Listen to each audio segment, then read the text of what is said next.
KALB. This is a First Alert forecast.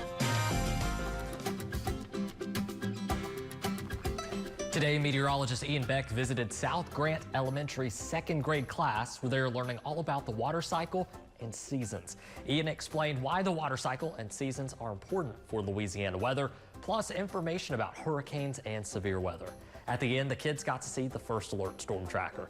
If you would like for the First Alert weather team to speak at your school or business, you can schedule the weather lab with us over on our website under the weather lab page. And of course, it was pretty warm out there today, but thankfully we do have a cool down in sight. Not one, but two cool downs actually. In addition to the cool downs, we also need some rain. We've got burn bans in place across most of our area at this point. The only parishes not under a burn ban include Avoyelles, Concordia, LaSalle, Grant, and Wynn Parish. Now, our latest drought monitor came out today, and no surprise, we haven't seen a drop of rain in the last week. So the drought monitor looks a little bit worse compared to last week's update. This southern area here where we had moderate drought conditions, again, that's a level 1 out of 4. That hasn't changed a whole bunch. We've seen a slight expansion into southeastern Vernon and southwestern Rapides Parish. I'm actually going to zoom this into central Louisiana real quick so we can see it a little bit better. Where we've noticed a big expansion, it's in dry conditions or pre-drought in the bright yellow. That has expanded, now includes almost all of central Louisiana.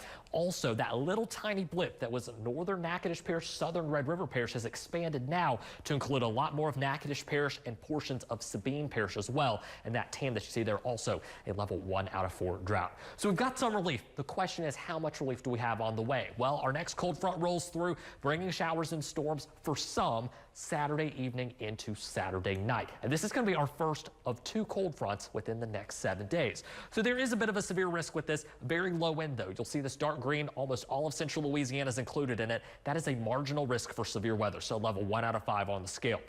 Barely a sliver of northern Natchitoches and Wynn Parish there. The yellow is included in a slight risk, which is a 2 out of 5. Most of that higher risk though is going to be found to our north near I-20 in Louisiana, and then the even higher risk found out way to the north there in Arkansas. For us, so it stays low wind. If we see stronger storms, damaging winds will be the primary threat. So here's scenario 1 of Futurecast. Don't agree with this one quite as much. You'll notice some isolated to scattered storms blowing through by the middle of the afternoon. There's that cold front. You can see that line there starting to take shape over the Arklamas, even across the Mississippi near the Jackson, Mississippi Metroplex. And then that line eventually moves to the south. Now, for us, as far as dodging severe weather, this is probably the better case. You'll notice not much in the way of rain at all across the board. Rain is over with by Sunday. Here's the scenario I agree with a little bit more, and it's not fully into range yet. You'll see by 4 p.m. maybe a pop-up storm or 2 out ahead of that main line, but otherwise, most of the rain is associated with that main line or out ahead of that cold front. Then by 6 to 7 p.m., that line is moving along I-20 near the Arklamas area. Look at how much more filled in it is in northeast Louisiana compared to us. See, it's a lot more broken, and not everybody is getting rain out of it at that point. Now, 7 p.m. so far, the furthest I can go on this solution until we get to tomorrow morning. He'll be able to extend that timeline out through 7 a.m. So that's something I'm going to be watching. We'll be fine-tuning the forecast as necessary. I do also want to bring you up to speed with rain chances, because you'll see here 30%, 20%, but in the middle, Saturday night, not listed here, I have it set about a 50 to 60% chance of rain. Another very low-end chance of rain next Tuesday as that next cold front starts to roll through the area. When it comes to the tropics, we are starting to taper or see hurricane season taper off. We're getting closer and closer to that November 30th date.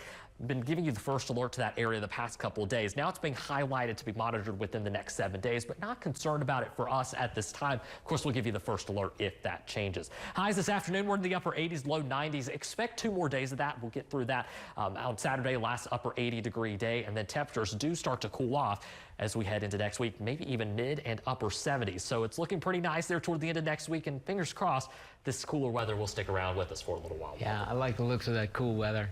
And I guess next Friday looks like not much chance of rain. Not much chance of rain next Friday. Of course, I have to fine-tune it, but I think behind that next cold front, we'll see some drier air in place, so that should help suppress those rain chances. Well, we've been really lucky with our Friday football. We have. Thank you, Jake. Well, let's head